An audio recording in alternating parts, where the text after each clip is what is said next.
प्रतीक sir, ये जो किताब है ये सिर्फ पॉलिटी टीचर्स और इकोनॉमी टीचर्स के लिए बनी है, क्योंकि इसके अंदर पॉलिटी यानी संविधान पढ़ाना है और इसके अंदर इकोनॉमी यानी टैक्सेशन, फाइनेंस, कमीशन, जीएसटी ये सब पढ़ाना है।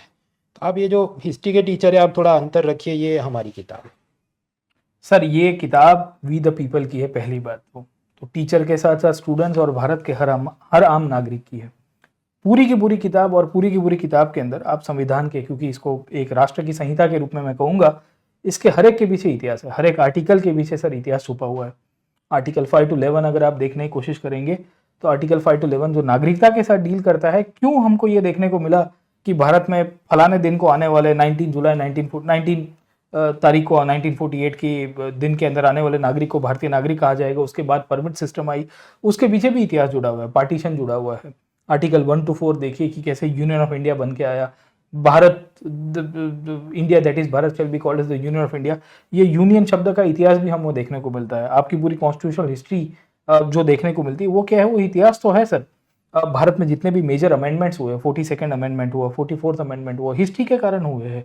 इमरजेंसी के दौरान इंदिरा गांधी ने क्या किया, इमरजेंसी के बाद कैसे मोरारजी देसाई की सरकार आई और how they amended the constitution, what was the background to it. तो इनफैक्ट सर मेरा ये मानना है कि it is the history that is changing the course of the destiny of this country and also the constitutional amendments and future evolution of the constitution. ये ऐतिहासिक ही घटना ही है जिसने भारत के संविधान को एक वी विल सी की इवोल्यूशनरी फीचर दिया। और अमेरिका का जो क्रांति हुआ जिसके कारण उनका संविधान अलग तरह से निकल के आया। आप देखिए सिंगल बुक के रूप में भारत में एक सिंगल कॉन्स्टिट्यूशन है, स्टेट्स और यूनियन दोनों का, क्योंकि हम लोग यूनियन के रूप में कहते हैं। अमेरिका में दो दो संविधान है, क्यों? क्योंकि उनके पीछे भी उसकी इतिहास जुड़ी हुई है। राज्य का अलग है और नेशन का अलग है सर। तो मतलब कि कॉन्स्टिट्यूशनल हिस्ट्री खुद में एक अलग सब्जेक्ट बनता है, जिसमें से अलग अलग बार न सिर्फ प्रीलिम्स में बल्कि मेंस में भी सवाल आए हैं।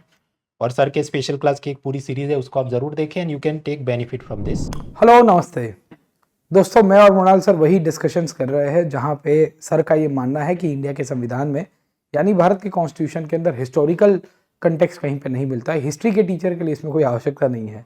वेरस मेरा ये मानना है कि भाई हिस्ट्री के टीचर के लिए उतनी आवश्यकता है जितनी पॉलिटी या इकोनॉमी के टीचर के लिए होगा। खैर, सर का पॉइंट ऑफ व्यू ऐसा है कि भाई संविधान के अंदर टैक्सेशन व्यवस्था के बारे में मेंशन किया है, कौन सा टैक्स यूनियन गवर्नमेंट, कौन सा टैक्स स्टेट गवर्नमेंट के हाथ में आएगा, अप्रोप्रिएशन किस तरह से करना है, या पॉलिटी के टीचर्स के लिए या लॉयर्स के पॉइंट ऑफ व्यू से बहुत ज़्यादा रेलेवेंस है। पर अगर आप हिस्टोरिकल अंडरपिनिंग्स देखोगे तो पूरा भारतीय संविधान जिसके बेस के ऊपर बन के आया, वो चाहे गवर्नमेंट ऑफ इंडिया 1935 हो, भारत में बाइकैमरलिज्म यानी कि दो गृही जो शासन व्यवस्था की शुरुआत हो गई है वो 1919 के कानून की व्यवस्था से हो, या आप देखोगे 3 लिस्ट का जो उद्भव हुआ है, यूनियन लिस्ट है, कॉन्करेंट लिस्ट है, और साथों की साथों हमारी जो स्टेट लिस्ट हुआ करती है जो 1950 में हमने संविधान में बनाई, उसका भी उद्भव कहीं ना कहीं 1935 के अंदर से मिलता है। आप इमरजेंसी के प्रोविजंस देखोगे तो ऐसी बहुत सारी चीज़ें हैं जो भारत के संविधान के तहत हमें ऐसी मिली है जो ब्रिटिश काल के इतिहास के साथ जुड़ी हुई है। इंटरेस्टिंगली भारत में जो संवैधानिक उद्भव हुआ है, ये उद्भव आपको सैकड़ों कानूनों के माध्यम से मिलेगा, राइट। तो ब्रिटिश ने देखा होगा regulating act, Pitt's India act, act of 1786, ऐसे सैकड़ों कानून पास किए। क्या आप अपने मन की आंखों से समझ सकते हो या देख सकते हो कि ये सब कानून पास करने के पीछे का तात्पर्य क्या था? All were related to history. भारत में हो चाहे रेगुलेटिंग एक्ट ऑफ 1773 या पिट्स इंडिया एक्ट ऑफ 1784 या चार्टर एक्ट ऑफ 1813, 1833 या government of India act of 1858, all had historical underpinnings into this whole issue sir, ठीक है। तो मैं सर के साथ ये डिबेट के अंदर ये बताने की कोशिश कर रहा हूँ कि सर हम बेसिकली हिस्ट्री के टीचर रहे हैं, पर आप जो पॉलिटी के कंटेक्स्ट में या जो भी बच्चे खास करके पॉलिटी के कंटेक्स्ट में ये याद रखते हैं कि भाई भारत में संवैधानिक उद्भव हुआ, ये कोई संविधान के ढांचे के रूप में नहीं किया गया था। ब्रिटिश ने बेसिकली जो भारत में व्यवस्था क्रिएट की थी, जो स्ट्रक्चर क्रिएट किया था, वो उनके पॉलिटिकल कंपल्शंस, उनकी कंटेम्प्रेरी नीड्स को ध्यान में रखते हुए किया था। इसके लिए ब्रिटेन की संसद के द्वारा सैकड़ों कानून पास किए गए, जहां अल्टीमेटली ईस्ट इंडिया कंपनी के हाथों से सत्ता लेके ब्रिटिश क्राउन के हाथ में दी गई थी। तो आज हम लोग इसके पीछे के कारण देखने की कोशिश करेंगे कि why this acts were pass. But before moving on to the further video, मैं आप सभी को इन्वाइट करना चाहता हूँ अनअकैडमी के सबसे बेहतरीन ऑफर के अंदर। जी हाँ दोस्तों, अनअकैडमी आपके लिए लेके आया है एक्सटेंशन ऑफर प्लस 50% ऑफ। सुनिए मेरी बात, एक्सटेंशन ऑफर पर 50% ऑफ मतलब यह है कि अगर आप 9th मंथ का सब्सक्रिप्शन लोगे, आपको 9 मंथ एक्सटेंशन मिलेगा साथों की साथों इसमें 50% फ्लैट ऑफ भी मिल जाएगा दोस्तों, जिसमें इंडिया के टॉप मोस्ट एजुकेटर्स के द्वारा क्लासेस, लाइव क्लासेस का एक्सेस, रिकॉर्डेड क्लासेस का एक्सेस, अनलिमिटेड टाइम आप कोई भी क्लास को देख सकते हो, हमारे साथ 1-to-1 इंटरेक्ट कर सकते हो, आपकी जीएस और इंक्लूडिंग इसमें टेस्ट का भी पोर्शंस इंक्लूड किया जा रहा है। तो आप जुड़िए हमारे साथ ऑन अनअकैडमी। यहाँ आपको आइकॉनिक सब्सक्रिप्शन के अंदर 1-to-1 मेंटरशिप भी मिल रही है। तो 9 मंथ्स के अंदर 9 मंथ का एक्सटेंशन, 12 महीने का सब्सक्रिप्शन लोगे तो 12 महीने का एक्सटेंशन, यानी कि 1 साल के ऊपर 1 साल का एक्सटेंशन, और 1.5 साल का अगर आपने 18 मंथ्स का सब्सक्रिप्शन लिया तो आपको 18 मंथ का एक्सटेंशन प्लस आपको मिलेगा 50% ऑफ सर। ठीक है, तो जरूर से इसका लाभ उठाइए, बहुत ही फायदे में ऑफर है। ये ऑफर खत्म हो रही है 17 दिसंबर को, तो आप ये ऑफर खत्म हो उसके पहले please take the benefit out of it, क्योंकि अगर आप इसको पर डे के हिसाब से काउंट करोगे it will be very less around. Okay, तो इसका जरूर से लाभ उठाएगा। कम से कम आप 18 मंथ का भी सब्सक्रिप्शन प्लान कर सकते हो, जहां 9 के ऊपर 9 मंथ फ्री है, प्लस आपको 50% ऑफ इसके अंदर से कवरेज मिल रहा है।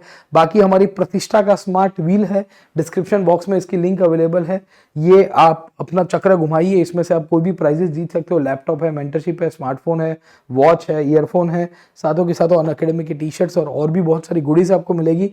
नई बैचेस हम लोग शुरू कर रहे हैं, शिखर बैच, आरंभ बैच, इग्नाइट बैच और आगाज batch for 2026 and 2027।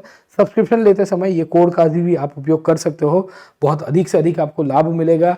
Optional batches भी हम लोग शुरू कर रहे हैं। मेरी हिस्ट्री ऑप्शनल का paper 2 we have just started of.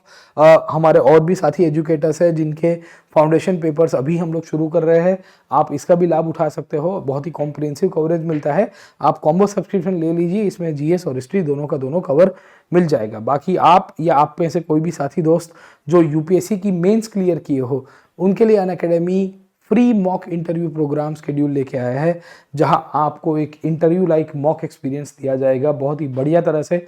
आपको इंडिया के टॉप मोस्ट एजुकेशनिस्ट ब्यूरोक्रेट्स के द्वारा सेशंस कंडक्ट करवाए जाएंगे जो आपको हेल्प करेंगे in preparation of your DF डैफ form.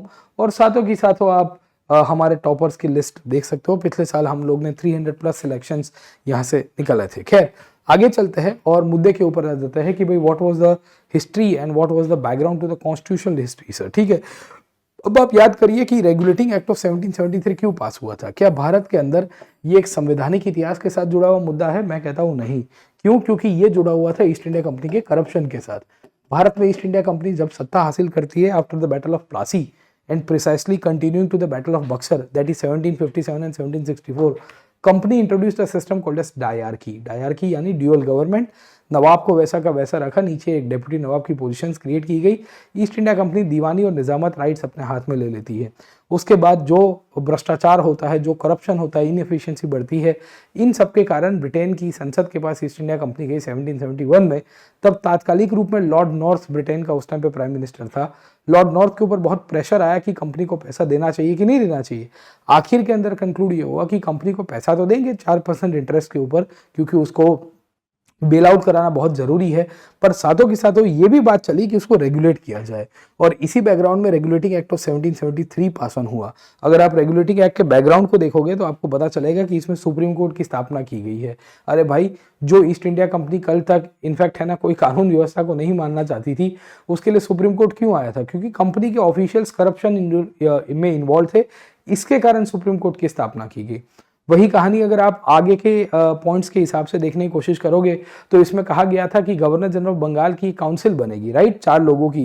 ये 4 लोगों की काउंसिल क्यों बनाई थी? क्योंकि गवर्नर जनरल ऑफ बंगाल के ऊपर भी आरोप लगने शुरू हो गए थे। वॉरेन हेस्टिंग्स तात्कालिक रूप में जब गवर्नर जनरल ऑफ बंगाल बना तो उसके ऊपर करप्शन के आरोप लगे, तो उसके लिए 4 लोगों की काउंसिल बनाई जाती है। कंपनी के ऑफिशियल्स के लिए कोड ऑफ कंडक्ट आता है। कोड ऑफ कंडक्ट क्यों आया था? जहां इसको कहा गया था कि आप कोई भी नेटिव से यानी भारतीय मूल के व्यक्ति से पैसे, गिफ्ट, कोई भी वस्तु नहीं लोगे, सो दैट आप अच्छी तरह से शासन कर पाओ।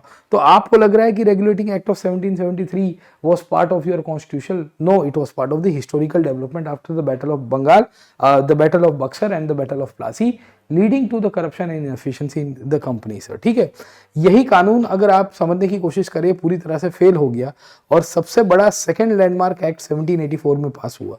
अब आप देखिए कि 1784 का कानून है, उसको हम लोग कहते हैं पिट्स इंडिया एक्ट। ओके, ये पिट्स इंडिया एक्ट के प्रावधान अगर आपको थोड़े बहुत याद होंगे, इसके पीछे का कारण क्या था, तो वो था फेलियर ऑफ रेगुलेटिंग एक्ट। क्या इसमें आपको कहीं पे संविधान देखने को मिलता है? नहीं भाई साहब, इसमें भी इतिहास ही है। रेगुलेटिंग एक्ट फेल क्यों हुआ? क्योंकि भारत का जो पहला गवर्नर जनरल ऑफ बंगाल कहाँ से बना था? रेगुलेटिंग एक्ट ऑफ 1773 से बना था। कौन बना था? वॉरेन हेस्टिंग्स बना था। जब वॉरेन हेस्टिंग्स रेगुलेटिंग एक्ट को मिसयूज करता है, उसको अब्यूज करने की कोशिश करता है, सुप्रीम कोर्ट के चीफ जस्टिस के रूप में अपने भाई मतलब अपने दोस्त एलिजा इम्फे की अपॉइंटमेंट करेगा, तो ब्रिटेन की पार्लियामेंट के अंदर सड़सड़ाहट चल जाती है कि ये कब तक नालायकी चलेगी, ये किस तरह के पावर का अब्यूज चल रहा है। तो इसके लिए ये पिट्स के कानून के अंदर लिखा जाता है कि आज के बाद the governor general of Bengal is subordinated to the British parliament in the British government, कि आज के बाद गवर्नर जनरल ऑफ बंगाल जो है ये ब्रिटिश सरकार के अधीन में अब ये कंपनी का बंदा नहीं रहा है। इनडायरेक्टली ये कहा गया।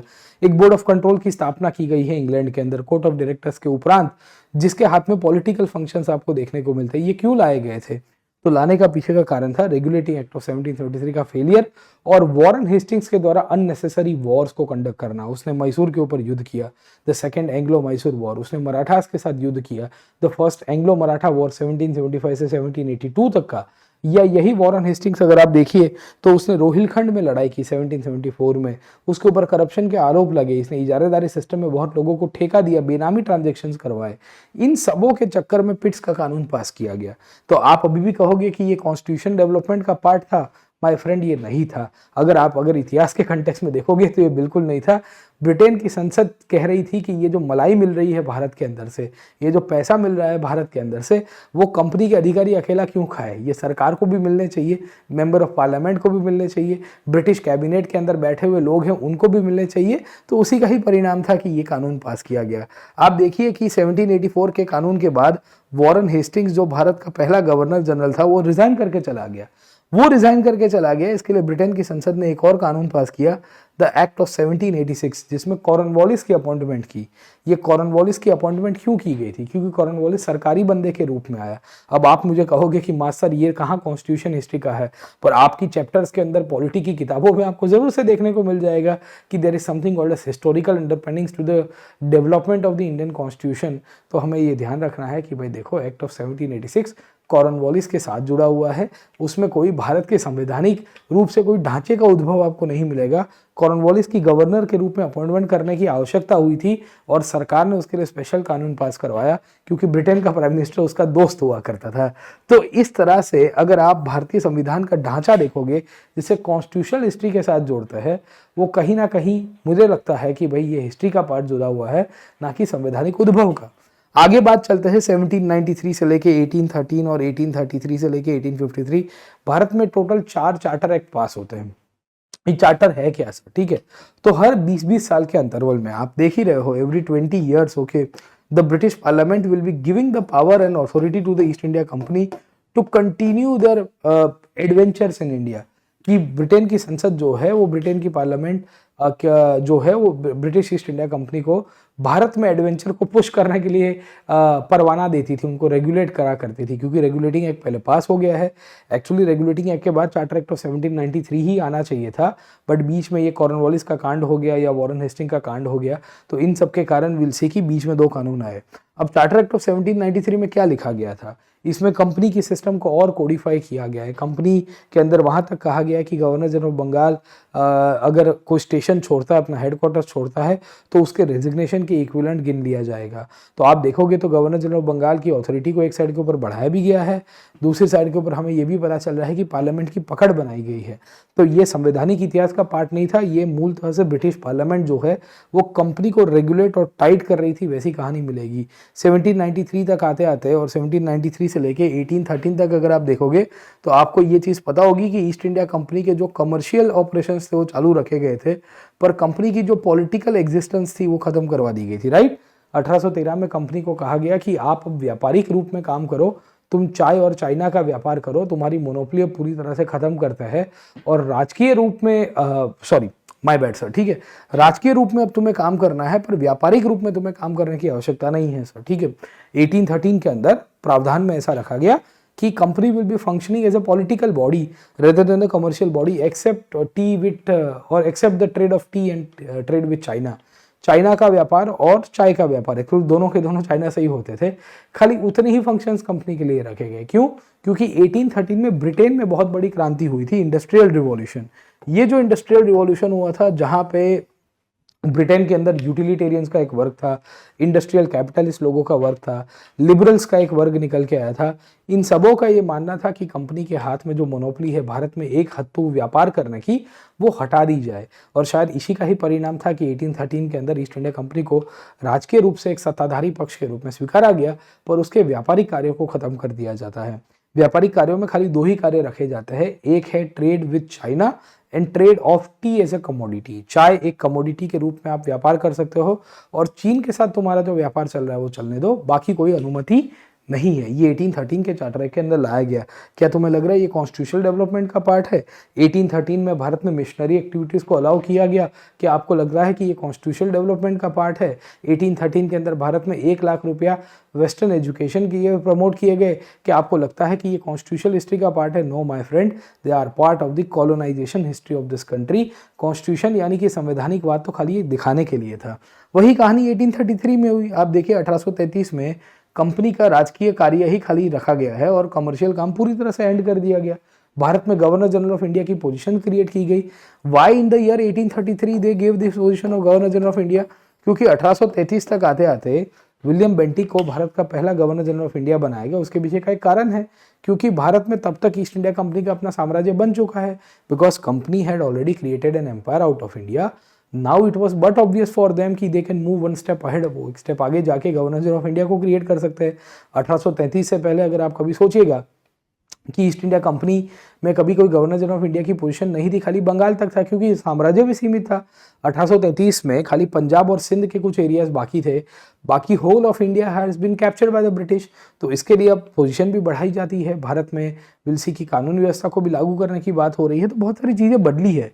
इंटरेस्टिंगली 1853 का चार्टर एक्ट भी इसी चार्टर का पार्ट था, क्योंकि ये जो 20 साल का टेन्योर था, इसमें 1853 में बहुत क्लियर कट लिख दिया और कहा गया कि भाई now the East India company will be following something called as present doctrine. What do you mean by present doctrine?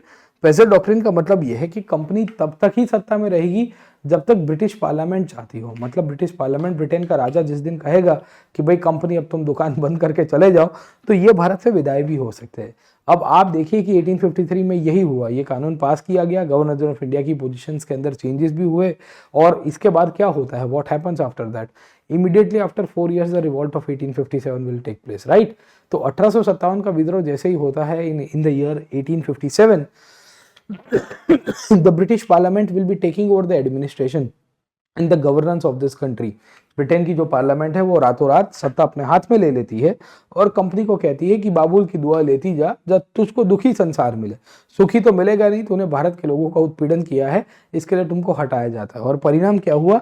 Government of India act 1858 पास हुआ। अब आप मुझे बताइए, क्या ये संविधान के उद्भव का एक कानून था? नहीं था कहीं पे भी। आप देखिए गवर्नमेंट ऑफ इंडिया एक्ट, ये गवर्नमेंट ऑफ इंडिया, ये जो शब्द है 1833 में एक बार पार्शियली यूज किया गया था, इस बार कानूनी रूप से यूज किया गया इन द ईयर 1858। ओके, इसके पहले आपको कभी भी गवर्नमेंट ऑफ इंडिया या भारत सरकार इस तरह के शब्द आपको कानूनी रूप से वैधता देते हुए नहीं मिल रहे। मतलब भारत को कॉलोनी के रूप में देखा जा रहा है। ये कानून के अंदर भी यही लिखा गया था कि कंपनी का जो प्रतिनिधि है वो हट जाता है और ब्रिटेन के राजा का प्रतिनिधि भारत में शासन करेगा, जिसके लिए शब्द यूज किया गया है वाइस रॉय। अब आप देखिए कि ये कानून में खाली दो ही चीज लिखी गई है, एक तो क्राउन रूल आ गया, क्राउन तो खुद शासन नहीं कर सकता और वाइसरॉय शासन कर रहा है।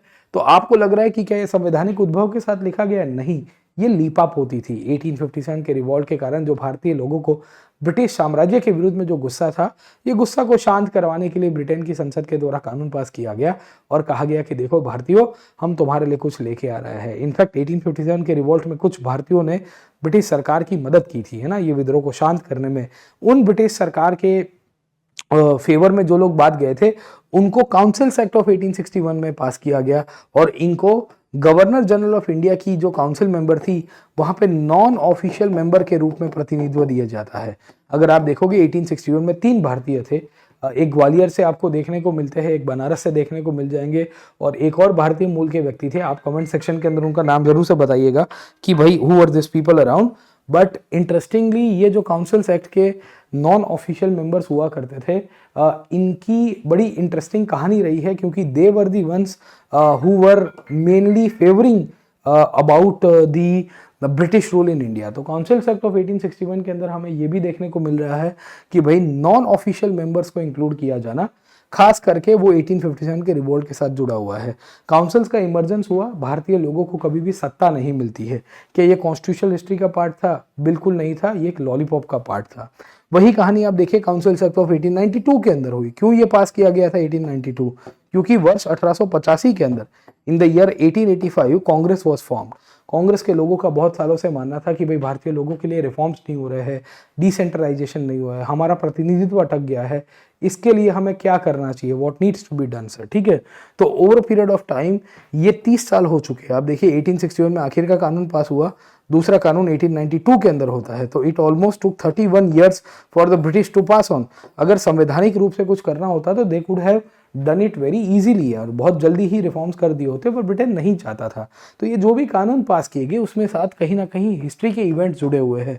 तो कांग्रेस की लीडरशिप थी, कुछ कुछ नए लीडर्स निकल के आए थे, इन सबों की मांग थी कि भारत में संवैधानिक रूप से या पॉलिटिकल रिफॉर्म्स हो, इसके लिए ये आपको चीज़ें मिलेगी। इसी के कंटिन्यूएशन में 1909 का कानून हो, 1919 का हो या गवर्नमेंट ऑफ इंडिया एक्ट 1935, ये भी इसी का ही थीम में कंटिन्यू है। जैसे इंडियन काउंसिल्स एक्ट ऑफ 1909 जिसे हम लोग मॉरले मिंटो रिफॉर्म्स कहते हैं। क्यों हुए थे? क्योंकि 1905 में एक मूवमेंट हुआ स्वदेशी मूवमेंट। स्वदेशी मूवमेंट के साथ साथ भारत में एक्सट्रीमिज्म यानी एक्सट्रीमिस्ट लॉबी बड़ी स्ट्रांग हो जाती है। एक्सट्रीमिस्ट लॉबी के साथ साथ विल ऑल्सो फाइंड रिवॉल्यूशनरी लोग भी निकल के आए थे। तो ब्रिटिश चाहते थे कि इंडिया की नेशनलिज्म टूटे, मॉडरेट्स की जो लॉबी हुआ करती थी उनको सरकार की तरफ लेके आ जाए। सेपरेट इलेक्टोरेट्स 1909 में आए, अगर आपको पता होगा, जहां कहा गया है कि भाई मुस्लिम्स के लिए हम लोग एक अलग से व्यवस्था क्रिएट करेंगे, राइट, और मुस्लिम्स के लिए अलग से पॉलिटिकल सिस्टम के रूप में उनका रिप्रेजेंटेशन भी अलग से होगा, वोटर्स भी अलग से होंगे। तो आपको लग रहा है कि ये संवैधानिक इतिहास का पार्ट है? नहीं था साहब, ये भारत की राष्ट्रवादी आंदोलन को दबाने के लिए ये कानून पास किए गए थे। वही कहानी आप देखेंगे मॉर्लेमेंटो रिफॉर्म्स के बाद गवर्नमेंट ऑफ इंडिया एक्ट 1919 में आई। क्यों? क्योंकि 10 साल में मॉर्लेमेंटो रिफॉर्म्स पूरी तरह से फेल हो गए। जो सरकारी तौर के ऊपर आपको चीजें मिल रही है उभर के, भारत के लोग जो इस तरह से रिएक्ट कर रहे थे, गांधी जी का आगमन हो चुका है, होम रूल मूवमेंट हो चुका है, वर्ल्ड वॉर 1 के बाद हम लोग को जो रिफॉर्म्स एक्सपेक्टेड थे वो नहीं मिल रहे थे, तो भारत के लोग उग्र आंदोलन ना करें इसके लिए गवर्नमेंट ऑफ इंडिया एक्ट 1919 पास किया गया। नाम रखा मॉन्टेग्यू चैम्सफोर्ड रिफॉर्म्स। नाम है मॉन्टेग्यू चैम्सफोर्ड रिफॉर्म्स। ये डिक्लेरेशन 1917 के अंदर ही हो गई थी, अगस्त 1917 के अंदर, और 1918 के अंदर तो इनका ड्राफ्ट तैयार कर दिया गया।